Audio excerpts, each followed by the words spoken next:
La prison, suite. Pierre Rigal veut nous montrer le DVD de son dernier spectacle, Presse. C'était tourné où?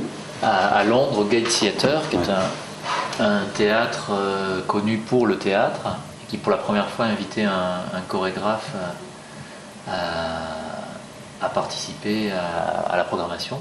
Donc j'ai visité le lieu, qui était un lieu très très petit, puisque la jauge n'est que de 100 personnes. Pierre Rigal, ancien athlète, chorégraphe et danseur toulousain, travaille aussi sur les spectacles de la compagnie 111 avec Aurélien Bory. Par exemple, les 7 planches de la ruse. Comme Bory d'ailleurs, il joue dans le monde entier ces pièces où la lumière joue avec le corps, où le sport n'est parfois pas loin, où on se pose des questions. Érection, arrêt de jeu et en 2009, Presse.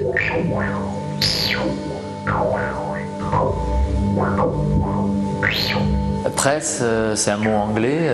Pourquoi j'ai choisi un mot anglais? D'une part parce que le spectacle a été créé à Londres au début de l'année dernière. Et deuxièmement parce qu'en anglais, ce mot signifie beaucoup de choses. Il est à la fois un nom et à la fois un verbe. Et donc, il est à la fois un objet, à la fois une action. Et bien sûr, ça évoque le thème de la pression, qui est donc le thème principal de ce spectacle, puisque j'évolue dans une pièce assez étroite, une espèce de cube, voilà, et dont le volume va se modifier tout au long du spectacle. Donc là, le point de départ du spectacle, c'est vraiment chorégraphie dans un espace restreint, et en fait notre situation d'être humain en tant que personne en sursis. Je ne suis pas complètement seul, je suis apparemment le seul être vivant, mais il y a des objets comme une chaise, comme un espèce de bras articulé qui fait office de lumière ou de caméra de surveillance, qui vont un petit peu dialoguer avec moi tout au long du spectacle. Ils seront un peu les interfaces de ce système mécanique et magnétique qui me domine. Et donc j'essaierai de me mettre en relation avec ces objets pour essayer de dompter la machine, chose qui peut-être ne marchera pas. Oui, justement, la musique est très importante dans le spectacle, puisqu'elle est quasiment générée par la scénographie elle-même.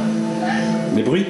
Voilà, tous les bruits, les sons et les musiques sont générés en direct. Elles ont été créées par un musicien toulousain qui s'appelle Neil Bordure. La chorégraphie est forcément influencée par cette scénographie, puisque le corps humain est en permanence obligé de s'adapter aux nouvelles contraintes qu'il rencontre.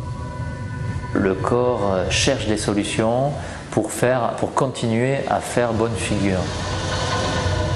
J'ai décliné un peu les mouvements qui pouvaient répondre à ces contraintes, et donc on a une chorégraphie qui évoque un petit peu le sursis, la survie, le piège aussi un petit peu, le danger, et aussi la contamination de ce corps par la technologie, le magnétisme, la mécanique. Donc on obtient un corps qui devient un petit peu robot, dans son aspect et surtout dans sa gestuelle, et qui en effet nous interroge sur notre futur en tant qu'être humain, en tant qu'individu. Les gens rient?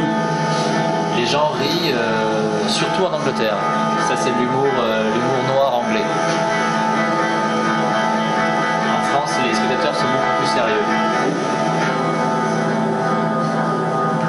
C'est peut-être parce qu'ils sont eux-mêmes soumis à une pression insupportable en ce moment. Peut-être. Ça fait moins rigoler. Peut-être que les spectateurs français s'identifient plus, peut-être.